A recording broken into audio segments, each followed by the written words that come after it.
Welcome to R&R Live and Life.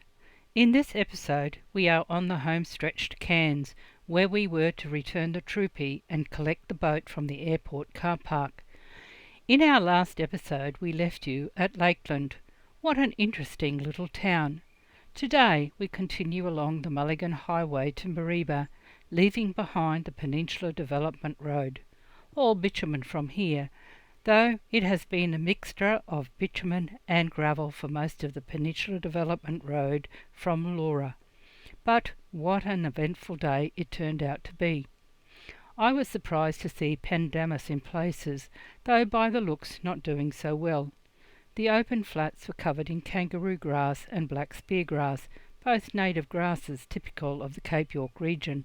Most of it had browned off to give a golden look to it. Some areas had also been planted to buffel and Indian bluegrass to improve pastures. The Brahman cattle we saw looked in good condition. The road was really good, 2-lane bitumen running through dry tropical savanna. Our first stop for the morning was at Firestone Range Lookout, also known as James Earl Lookout, located right on the Mulligan Highway, that gave us panoramic views of the range, the Palmer River Valley and the surrounding eucalypt scrublands.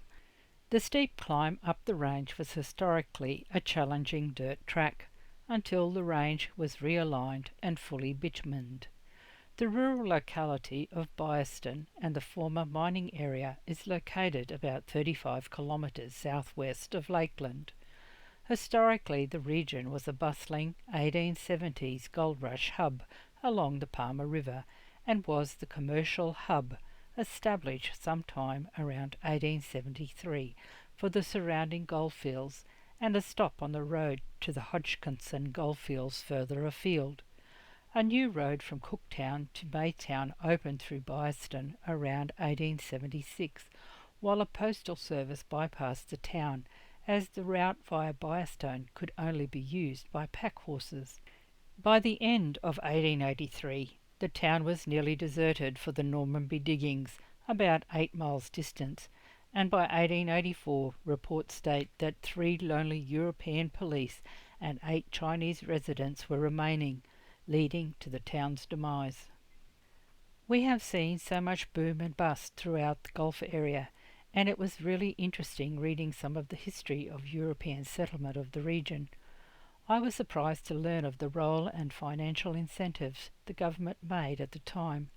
The newly formed Queensland government, having been established in 1859, actively drove mining in the 1860s to rescue its struggling pastoral-based economy, offering cash rewards for payable gold discoveries.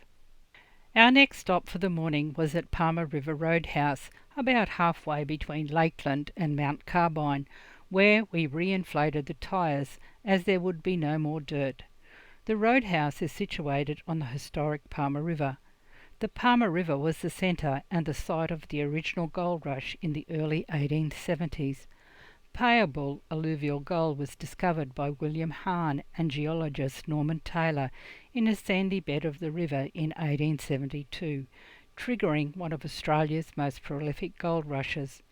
It brought a population of up to 17,000 people, predominantly Chinese miners seeking fortune. The Palmer River originates near the Sussex Range, part of the Great Dividing Range southwest of Cooktown.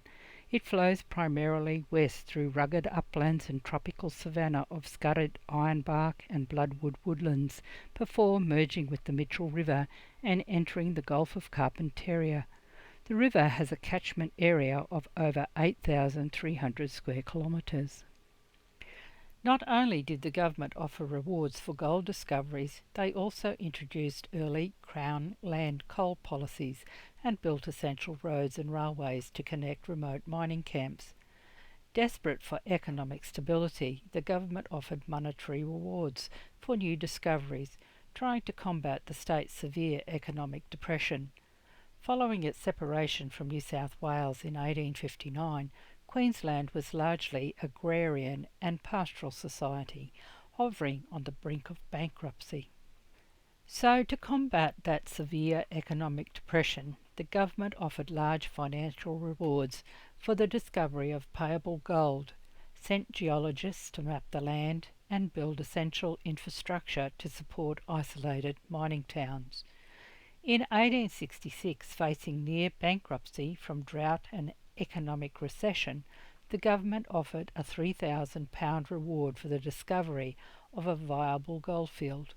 This directly prompted James Nash to prospect and discover gold at Gympie in 1867, a massive strike that saved the colony from financial ruin.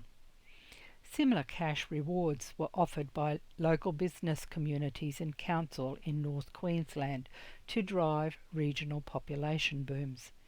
The government employed and dispatched geologists and explorers such as Richard Daintree to systematically map the colonial interior. This scientific approach helped prospectors target potential mineral-rich areas. The sudden influx of miners and subsequent wealth allowed the government to invest heavily in railways, road and telegraph networks. This permanently transformed the Queensland landscape, transforming it from pastoral communities to urbanised gold mining settlements like Charters Towers and Gympie. To maintain order, prevent claim jumping and manage racial tension, particularly concerning Chinese miners arriving on the goldfields, the government introduced licensing fees and established mining wardens. Merchants, suppliers and service providers profited the most during historical gold rushes. Rather than prospectors, these entrepreneurs secured lasting wealth by selling essential goods at steep markups. Further on we stopped at Bob's Lookout at the top of Desailly Range, giving us clear views overlooking Mount Desailly, Mount Elephant and the remote Savannah Valley towards Mount Carbine, not to forget the harsh remote Savannah tablelands. The lookout is just a widening of the road, and as we were entering from the north took it very slowly, as visibility in both directions was very limited. Though Bob's Lookout is only a widening of the road, it was well worth the stop. Rick and I were impressed by the scenic mountain range, and I think that the small amount of water running off the ranges added to the view. As we left the lookout, the landscape transitioned towards lush, dense rainforest-type country of the coastal ranges. It was here that we turned off the sub-fuel tank, as we had used up all the fuel in that tank to have it empty for the Troopy's return. We were now about 80 kilometres from Mount Carbine and making good progress. The undulating countryside seemed to sit between two different bioregions, forming both an ecological and topographical divide. As sometimes we were travelling through terrain that appeared to be more in line with more tropical, with the country rising sharply into high hills and deep valleys, then transitioning into drier, flatter, open eucalypt woodlands. In some areas the country had been burnt, reducing the fuel load before the heat of summer. The region is also an important watershed, lying within both the Mitchell River and Barron River water catchment areas, with some of the creeks draining the surrounding hilly terrain into these river systems.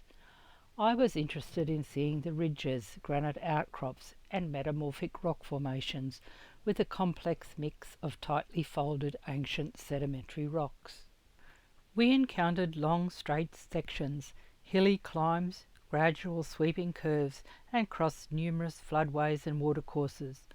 In some places the bitumen along the edges of the road were badly damaged, but for the majority of the road the shoulders were in good condition.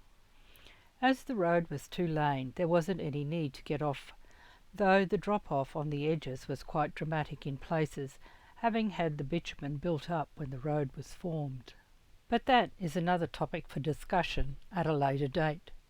Rick and I decided to stop in Mount Carbine and get some lunch, and that is where we stayed for quite a while.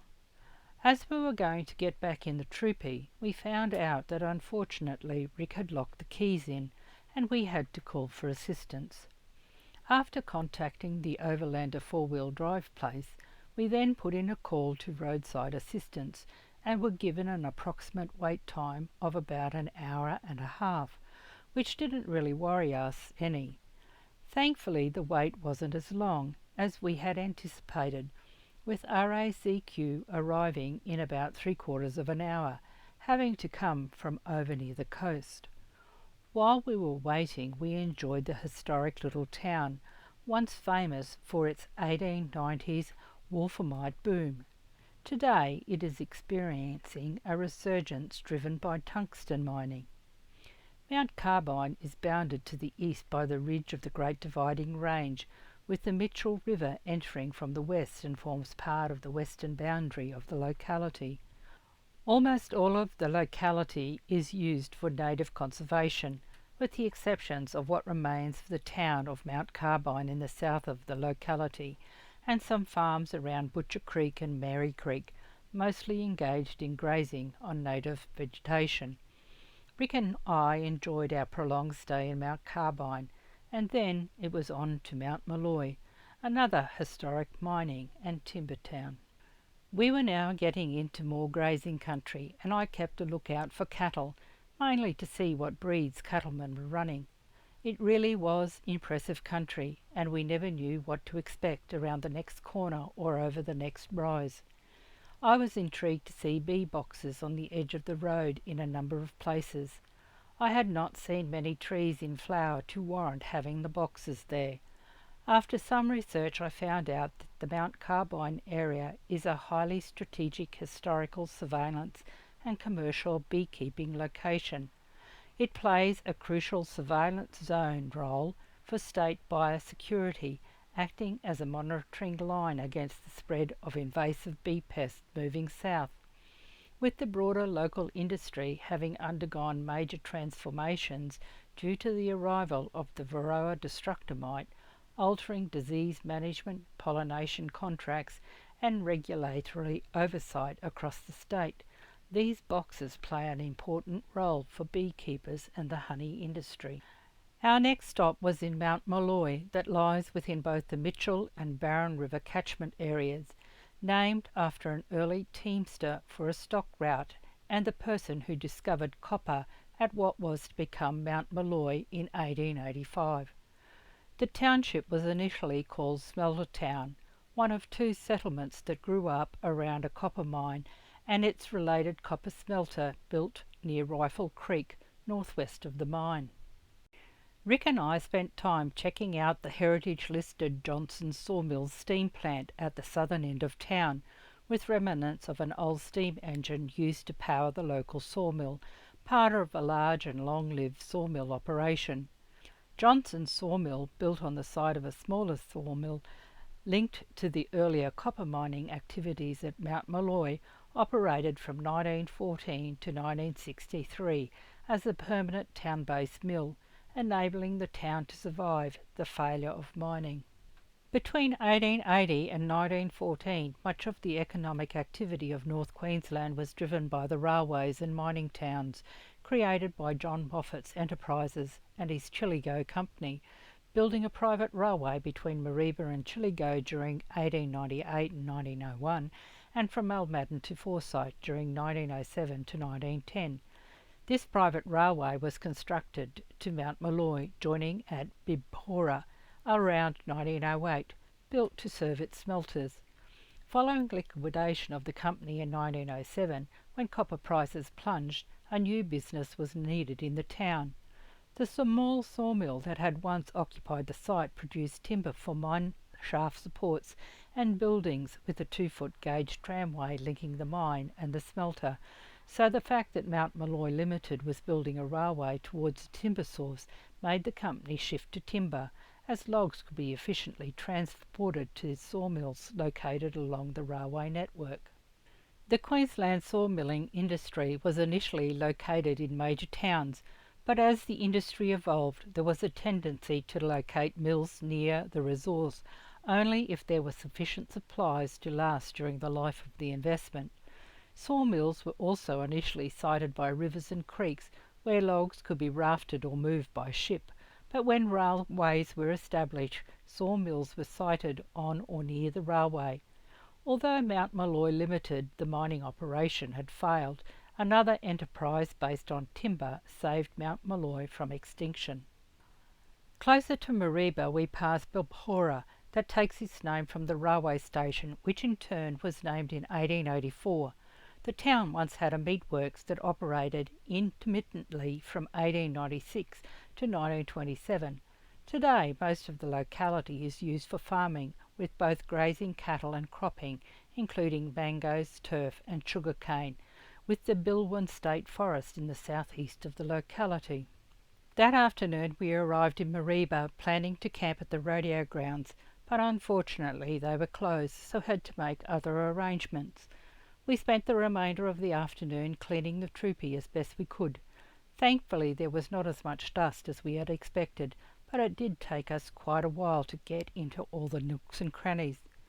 The following morning we took the troopy to the car wash and filled the gas bottle before making our way to Cairns, past Kuranda village, surrounded by tropical rainforests, where we began our steep descent to the coastal floodplain.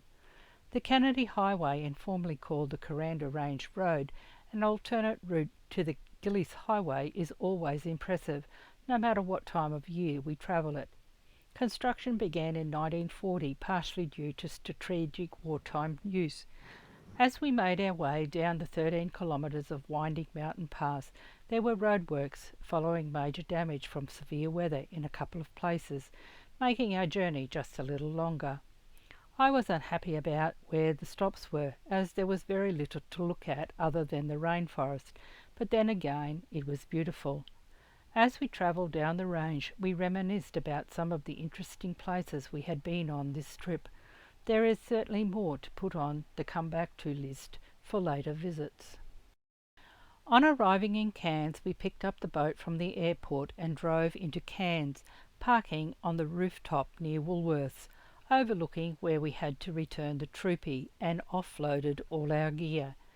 It was then time to return the troopy. What a great time we had had! You are never too old to try something new, and camping in a rooftop tent, well, that was an experience that I will certainly remember for a long, long time to come. It had been great fun. After delivering the troopy, we made our way back to Tasman Van Park, where I spent the rest of the afternoon washing, and then went for a walk down along Freshwater Creek, a quiet way to finish the day. We had ticked off another item off our bucket list. It was now time to make our way home. Join us next time as we journey homewards, stopping in at Paranella Park. Give us a thumbs up if you have enjoyed this episode. See you next time. Take care. Enjoy every moment. Rick and Rosemary. R&R Living Life.